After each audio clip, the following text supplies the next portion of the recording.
Hi everyone, thanks for joining me in this short video where we're going to look at a few variations on the cat-cow movement. So cat-cow, if you haven't come across it before, is a really simple couple of movements feeling into the extension and the flexion of the spine. So chances are, if you've been to any yoga classes before or even any exercise classes in a gym, you will have done cat-cow or something like cat-cow before. And the reason for that is it's just a really simple way to work and feel into both the front of the body and the back of the body in one kind of simple movement. But also cat and cow is really valuable for helping us maintain normal functional movement in our spine. So extension and flexion are two of our most basic movements that we learn when we're a child and that we need to maintain throughout our life. Our spine is really the center of our health, of our body's health. It connects to everything else in the body and helps us move with efficiency.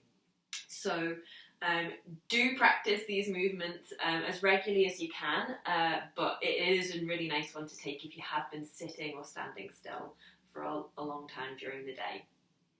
So we're going to look at the most simple version of cat and cow first and just break it down a little bit.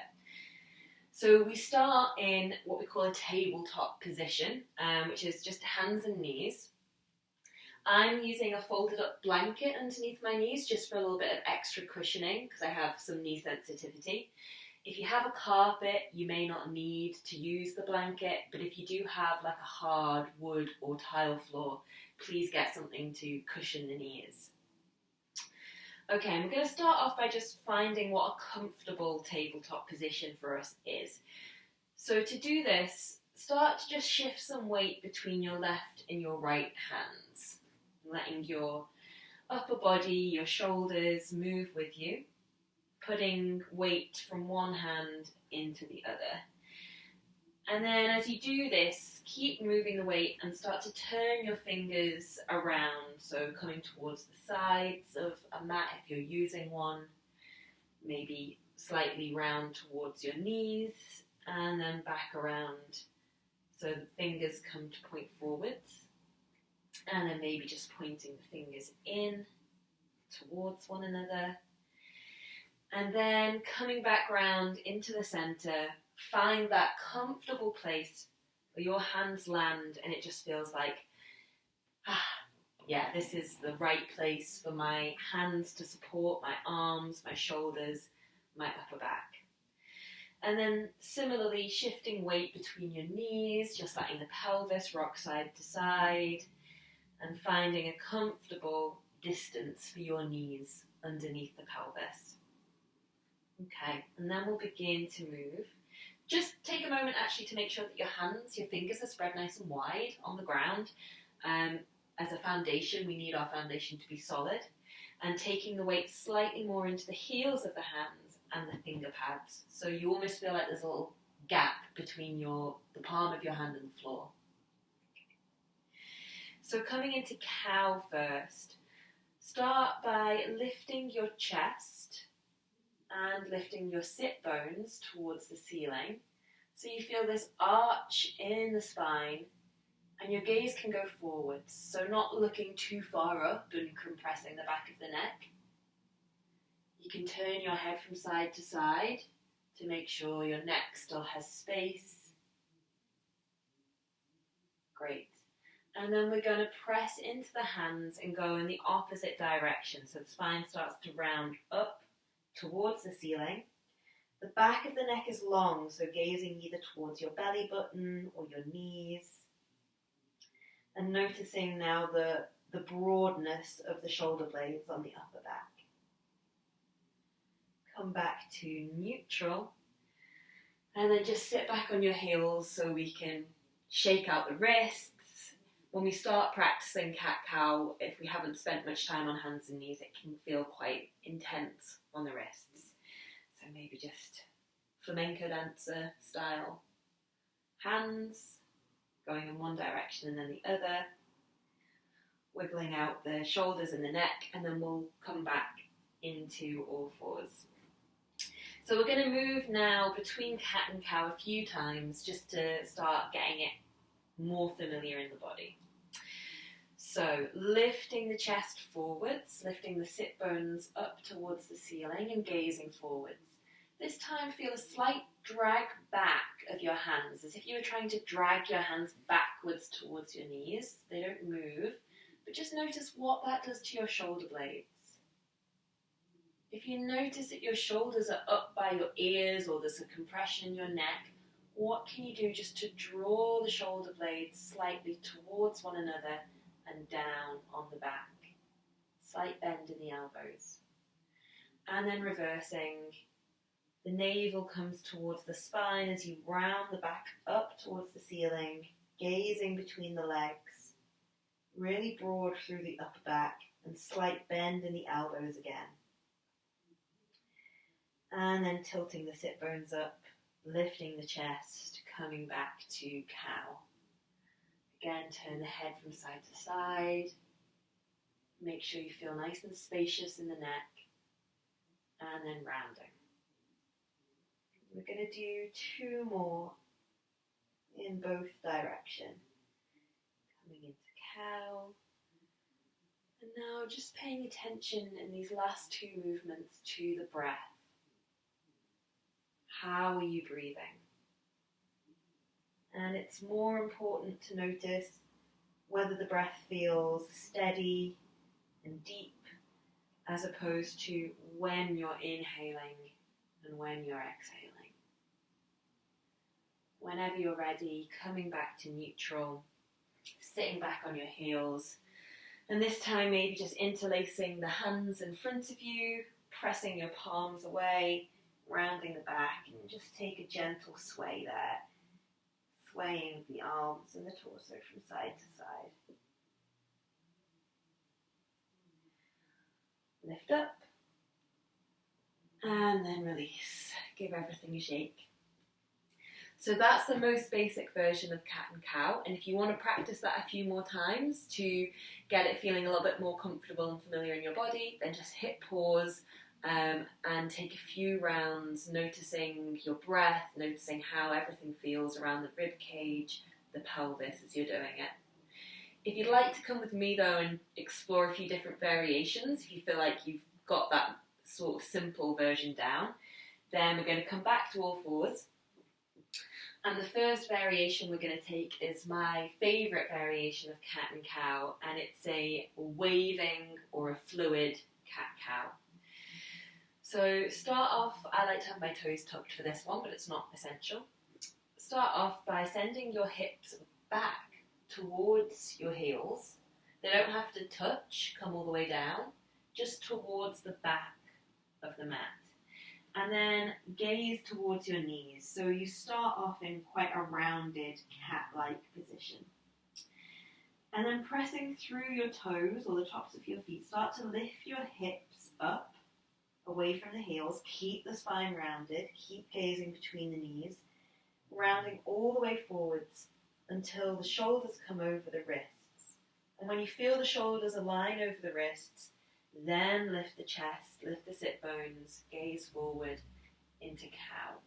And then we keep moving, so we move the hips back towards the heels, still with that slight arch in the spine, until we find a place where the back naturally wants to round, and we gaze towards the knees again.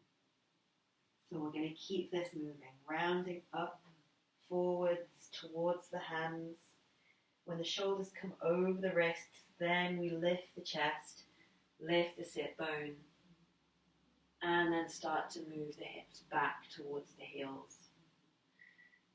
So when we first start practicing cat-cow this way, it can feel a little bit unfamiliar, and maybe the fluidity isn't quite there yet, but it's just a matter of practice and doing it a few times so that your body can start to take over and your mind can kind of let go a little bit and stop thinking about it quite as much. And eventually it becomes like this continuous wave rolling through the spine. moving, rounding forwards, and then unfolding, uncurling, extending, and moving backwards. Okay, whenever you're ready, just come down to a child's pose, resting the head on the hands. If this isn't a comfortable position, then feel free just to come and lie all the way down on the belly. And take a few deep breaths here.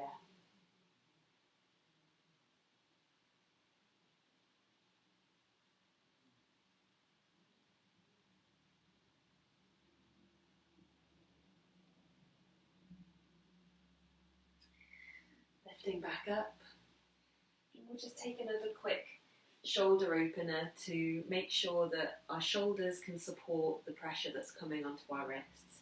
So taking the hands behind the back, either holding on to opposite arm, forearm with opposite hand, or if it's available, interlacing the fingers behind you into a fist, drawing the hands away from your lower back, straightening the elbows slightly, and then lifting the chest. And then we can just start to turn the chest from side to side.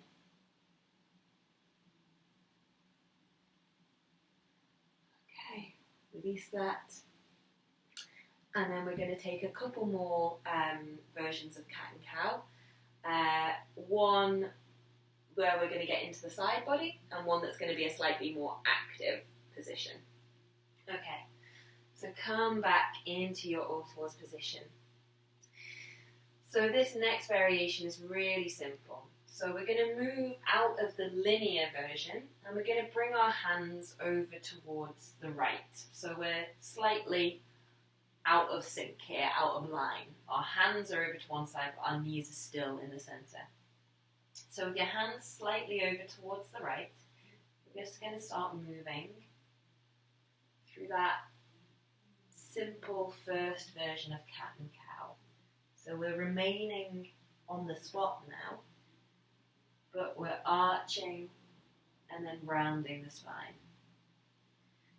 And this is just a nice interesting variation to take so that you can start finding a bit of a side stretch. So you might already have noticed down the left side of the rib cage, left side of the waist, you can feel a slight stretch and engagement. Bring the hands through center and then walking them over towards the left. And then the same thing, arching and rounding. This time noticing what you feel down the right side of the body, right side of the rib cage, maybe into the front of the waist.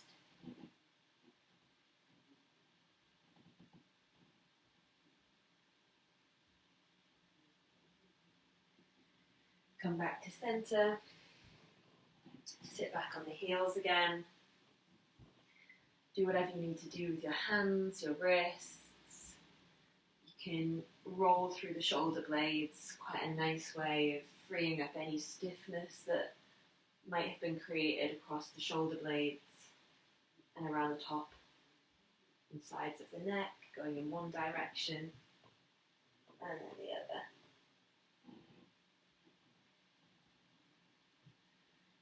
Okay. If you want to take the last variation with me, it's a slightly more active, maybe slightly more challenging version, but just play around with it. So we're going to come back to all fours, this time tucking the toes, and we're going to start again lifting the chest, lifting the tailbone, and then pressing down through the balls of the toes, lifting the knees away from the ground. And then just take a little bounce there, bouncing the knees up and down with the spine arched. Place the knees down and then round into your cat pose. Once you've found that, again, press down through your feet and lift your knees. A little bounce up and down. And then we're going to keep moving through this, Just a couple more times, lifting into cat and then cow, and then bouncing the knees off the ground. Place the knees down, reverse, come into cat, and then again, press through the feet, lift the knees. And you might notice here that the navel, the core of the body starts to really turn on as you lift the knees away from the ground. In cow, the back of the body really engages to support the lifting and bouncing. I've lost count. I'm just going to do one more. Cat. And then placing the knees down. And release yourself back into child's pose or lying on the belly with the head on the hands. Take some deep breaths here. A long inhale through the nose, and then open the mouth and clear the breath with a sigh.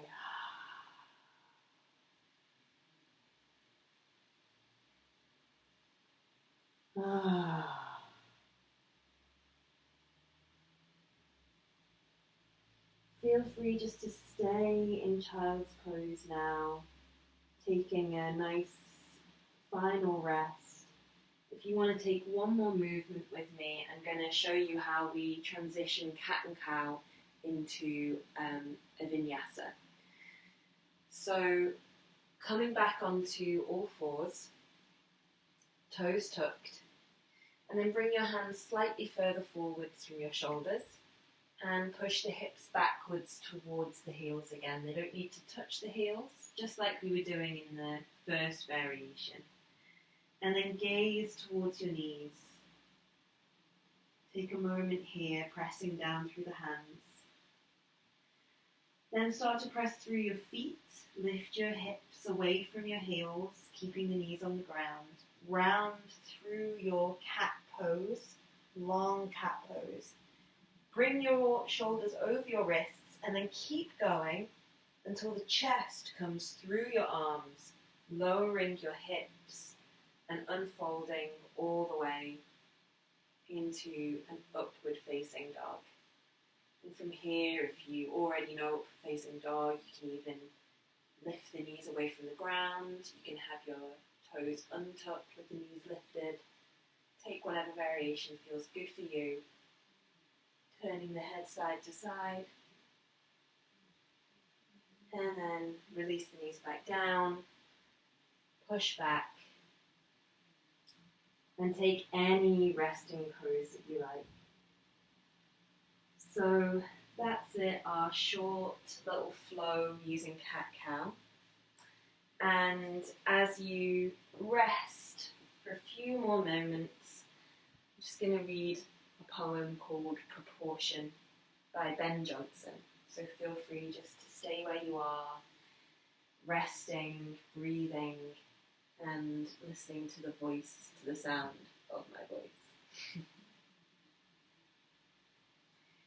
Proportion.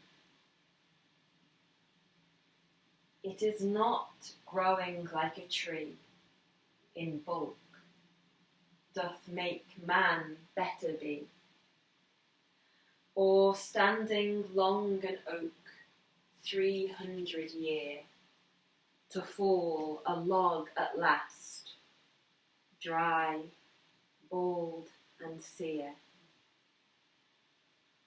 A lily of a day is fairer far in May, although it fall and die that night, it was the plant and flower of light. In small proportions we just beauties see, and in short measures life made perfect be. Take a final deep breath into whatever you feel, and then let it go. I hope you enjoyed that cat-cow class, and take care of yourself, take care of those around you, and have a beautiful day.